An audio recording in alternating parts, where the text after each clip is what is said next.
Child, I pray we all be ready. I pray we all be ready. I pray we all be ready for his return. Yes, God, because, honey, we need to get ready for his return because all of the stuff that took place, y'all see I got my wine glass because y'all know it's about to be some shit. Go on ahead and get in here, child. Let me tell y'all, this episode of Greenleaf, when I tell you it was giving me everything that I need and more, like it was just really sitting here and giving it to me, like all of the reads and everything, and everybody sitting here reading each other. I was looking for it. Nonetheless, let's just get right on into it. It's season 5, episode 2, y'all, the second day of Greenleaf. Get into it. Here we go. Roll that beautiful bean footage.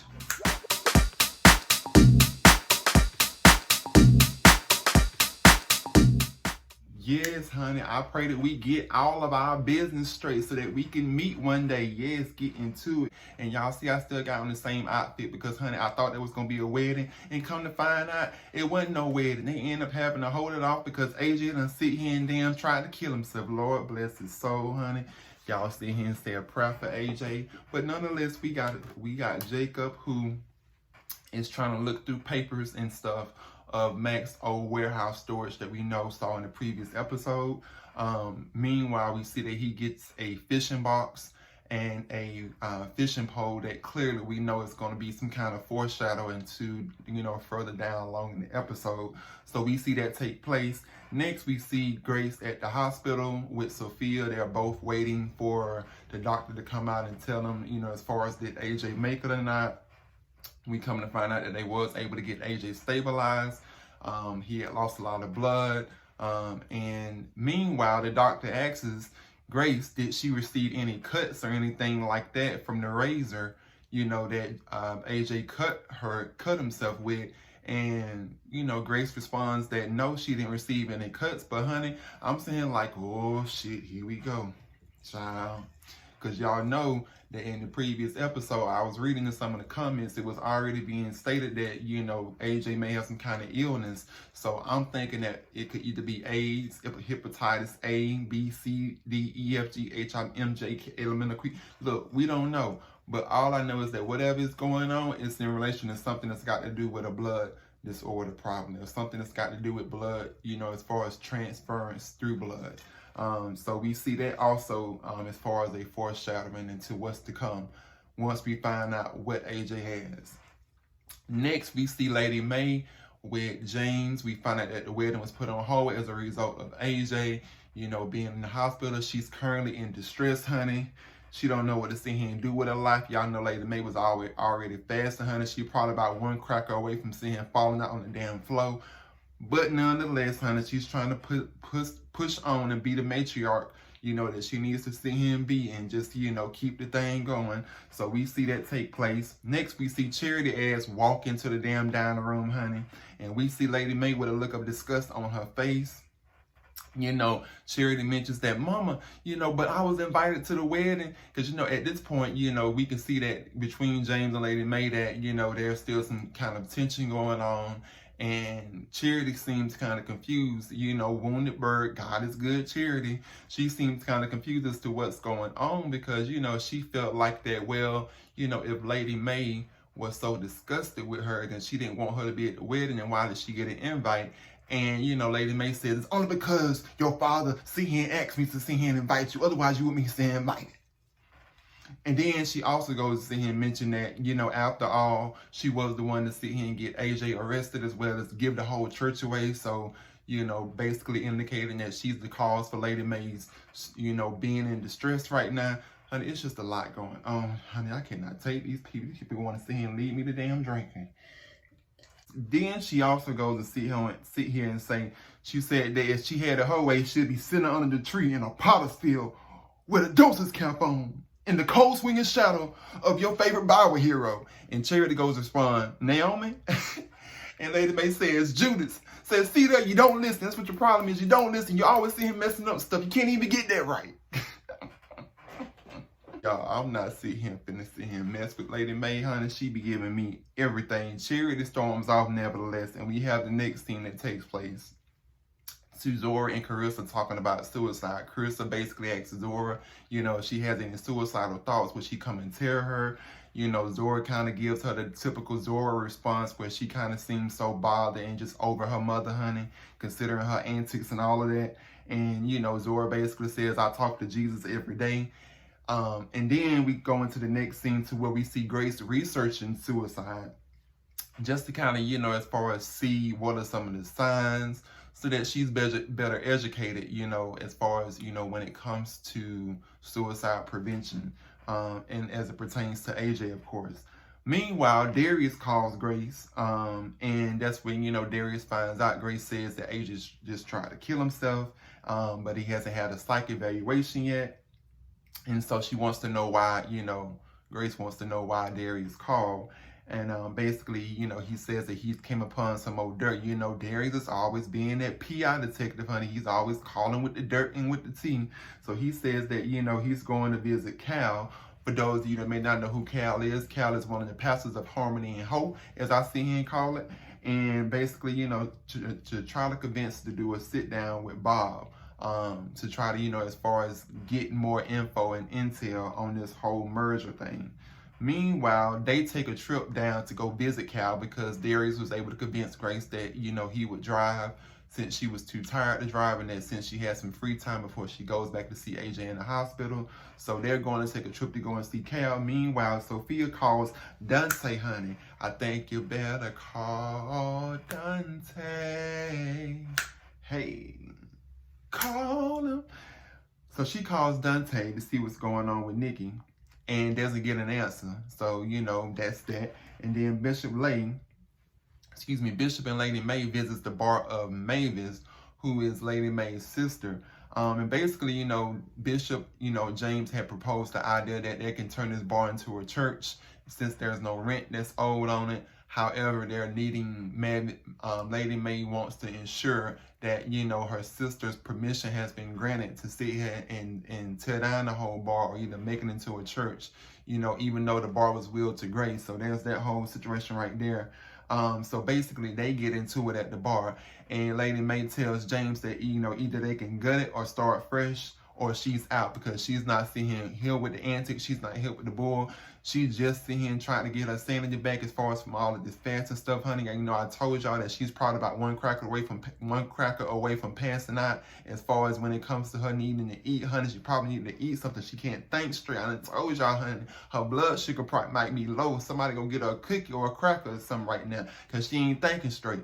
However, she says that she is out if those two options of either gutting it or just starting over clean is not taken into consideration. Meanwhile, we see that Wounded Bird, God is Good Charity, comes waltzing into Harmony and Hope, because now it's being changed over to Harmony and Hope, so it's in that whole transition phase.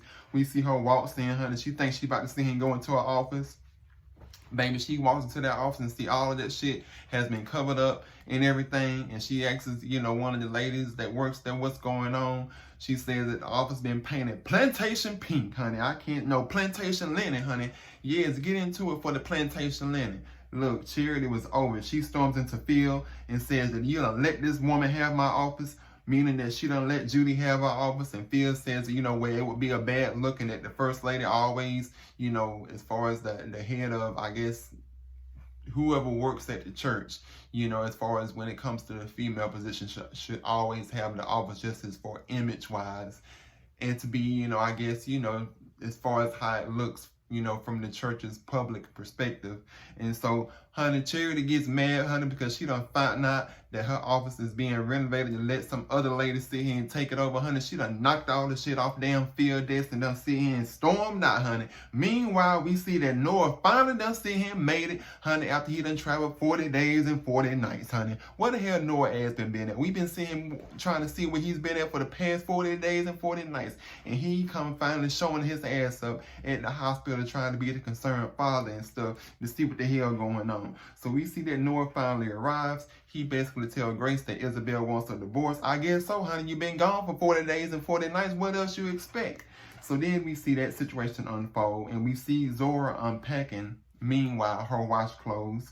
as she's, you know, trying to sort through Nikki's old slutty outfits and stuff that she done seen, lingerie that she done had on. So Phil walks in and asks Zora, you know, can she sit in as far as use the laptop to sit here and create a playlist for AJ. Zora be, you know, is basically giving her shade, saying that pretty much knowing that she's over her or whatever. But then she finds out, I guess because she wasn't messing with Roberto and that she lost her virginity, you know, to Dante, as, you know, she kind of, you know, as far as it's not cool with Zora, Zora lets her use the laptop. That's how that scene is, you know, that scene, and move on to the next scene with Phil and Charity looking over blueprints, talking about a wheelchair ramp for the basketball, I guess the basketball gym that's going to take place, where Phil and Charity is talking about it. Meanwhile, Judy walks her ass in, which is Phil's, you know, fiance, wife, honey. At this point, I don't see him damn no. It's so much damn coochie swapping and everything else in between when it comes to Phil. See him messing with all these women, honey. I can't keep up with Phil's list of women.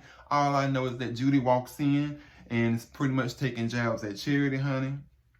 She pretty much told Charity that she would be a good fit for this project as far as with this ramp, since she can get anything in quick, honey, which was shade. Yes, we caught that shade, Judy, but that's all right, though. Charity, you know, I'm going to sit here and try to root for you, girl. I'm hoping that because I don't like Judy ass. Now, not saying that you off the hook, but all because I don't like Judy ass, we going to try to sit here and hope that you can redeem yourself by taking a jab back at this woman, because I'm going to need for you to let her ass have it, because she is shading you to death. So then at this point, Judy proceeds to sit here and kiss Phil and walks out. She calls, you know, she went and, you know, mentions Judy's name and says something slick off the mouth. Judy turns around and says Proverbs 12 and 16. As we know, Proverbs talks about a virtuous woman. She says the vaccination of a fool is known at once, but the prudent woman ignores the insult and move the F on. Paraphrase, of course. Yes, come on. Well, you know, Judy clearly is making it be known that, honey, she is not here with the shits and that she can sit here and read for days, too. So then Charity goes back and turns around and looks at Phil and says, you know, you sure do got a good Christian woman pastor. And, you know, honestly, y'all, I feel like that Charity actually wanted that to happen to kind of show Phil exactly who he's dealing with, because as we know, Charity is still sprung, honey. You know, wounded bird, God is good, Charity. She can't get over this man, honey. Still dragging along. We gonna see how this plays out, though. If her plan seems to work or backfire, who knows? Meanwhile, we see that Bishop Greenleaf calls Mavis McCready, which is Lady May's sister, to try to, as far as get permission to go and renovate this club. And we see that, you know, she basically kind of, you know, as far as either don't answer the phone or either just let it stay, you know, laying on the bar table, because we hear that she's like at some kind of bar in the background.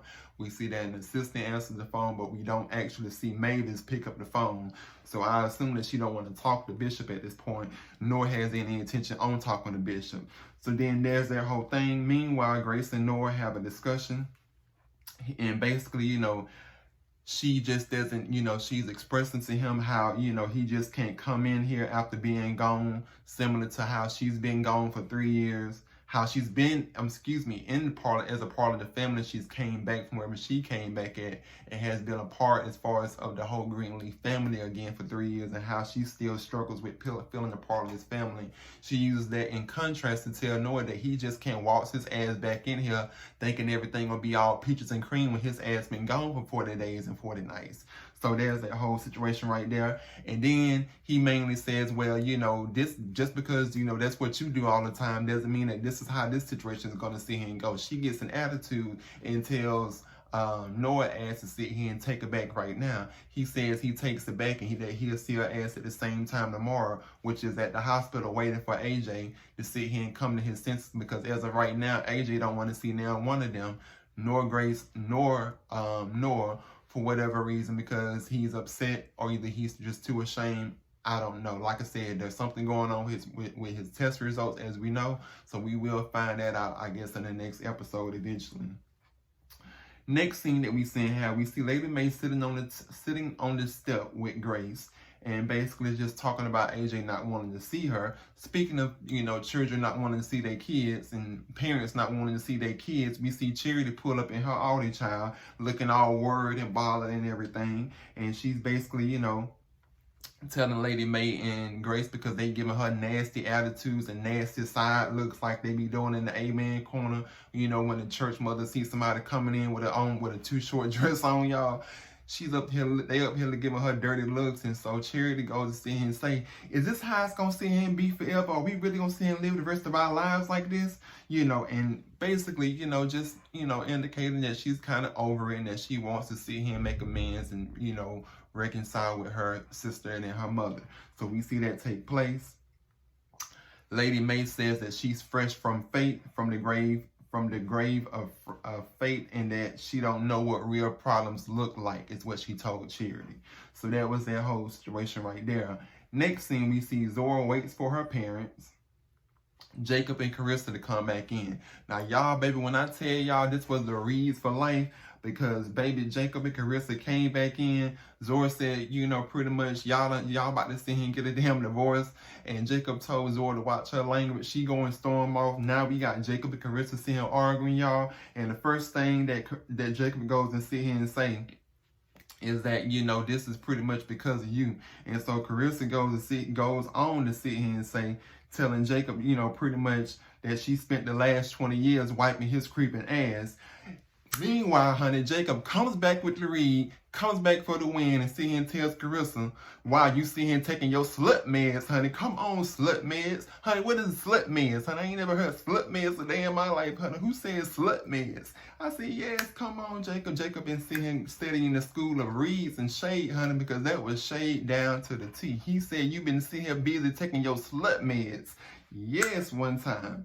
So then Carissa goes back and tries to, make a comeback because she can't believe that he had audacity to sit here and say that or whatever, and is basically just sitting here and telling her that, she's sitting here and telling him that, oh, you ain't so innocent either. And so now at this point, Jacob is over it. So he's like, you know what? I'm just going to sit here and tell the whole family everything here. Just forget it all. I'm just done with it all. I can't take it no more. I'm tired of arguing with your ass. I'm just going to sit here and tell him. So then Carissa calls his bluff and goes to turn around and tell him, like, yeah, you go and sit here and do that so I can go and sit here and tell your father on this doggone wheel and how they been out here possibly sitting here and done scam this lady out of it. Like, look, y'all, it was just a lot. It was just a lot.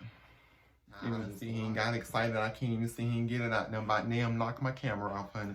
But yes, as we know, there's a wheel that's out there. And Carissa, basically, as I was saying, honey, I was so tickled that, she called Jacob's bluff, saying that, she would go back and see him and tell James if Jacob goes back and see him and tells the kids about the whole situation that's going on between them, and how basically Carissa been out here slut boxing around in the whole city and everything. So, Carissa calls his bluff and say, yeah, you go and see him and tell him, and you see what happens. Let's find out exactly how real that will is.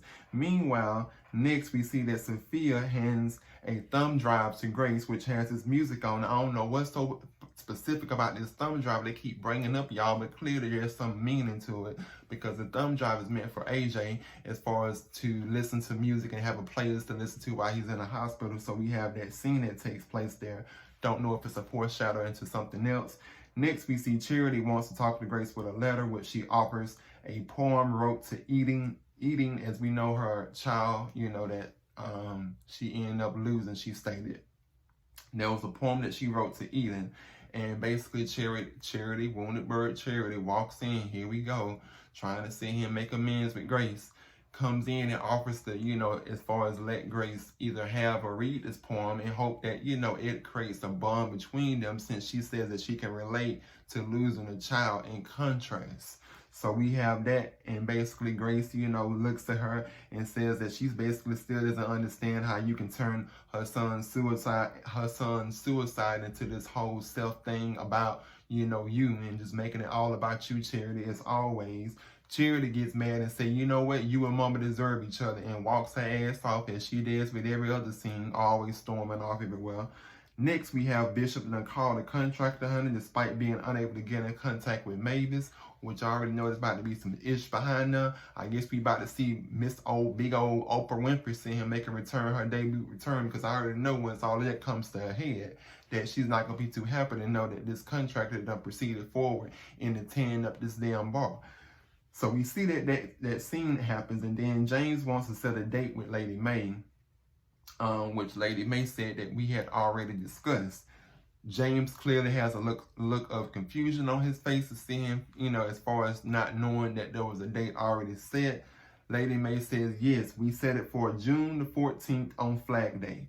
So then there's this whole awkward silence, because now Lady May is looking at James, and James looking at Lady May, and he done played it off, because he did call the date right. If you recall, he said that it's on Flag Day, but he didn't recall remembering the actual date. So I don't know what was going on with that scene. There was some fishy going on with that scene. So we see that actually take place, and then Lady May is looking kind of like, something's going on. And then right after that, we see that Nikki answers the phone after Sophia calls again, trying to reach Dante ass. And she basically hangs up on Sophia. So now we see Sophia getting ready to probably go over there and try to whoop ass, honey, not knowing that the girl might be pregnant.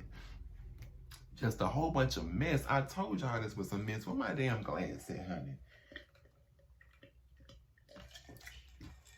Honey, it's a messy family. Whew. Meanwhile, to piggyback off of the James and Lady May awkward silent situation and James losing his memory, we see that the maid walks in. She asks Lady May, she said, oh, you're back to eating again. You're not fasting. And Lady May says, yes, honey, I got my grandson AJ back. And now I got to see him get my strength up for the days to come. So now I'm wondering really like, okay, what's really going on? Because there's something in contrast to the scene that we saw previously when it came to James, as far as not remembering the wedding date, and his memory kind of going as far as off key a little bit, honey. A little marble done fell out up there in his brain. Something going on with that, which I guess we'll see in the next episode. So then, after all of that there, we finally see that Jacob goes fishing with little Jacob Jr., and he stumbles upon this letter, y'all. Now, let me tell you, this letter, it looks like was Will. If you look at the actual letter itself, you can clearly tell that it's been around for a while. Clearly, this looks like that this probably is the original will that we've been trying to get to the bottom of, and you can see that it's a will and the last will and testament of Loretta Davis, who is the woman behind all of this big madness as it concerns the will.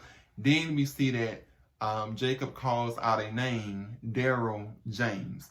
Now, as I told y'all before, I didn't actually, as far as I've seen the previous episodes, the previous seasons of Greenleaf, but it's been so long ago, y'all, that I probably forgot some pieces as far as it pertains to back then. So if there is some, as far as connection into who Daryl James is, somebody drop down in the comments and see and tell me who Daryl James is, because I don't know this man from a can of paint.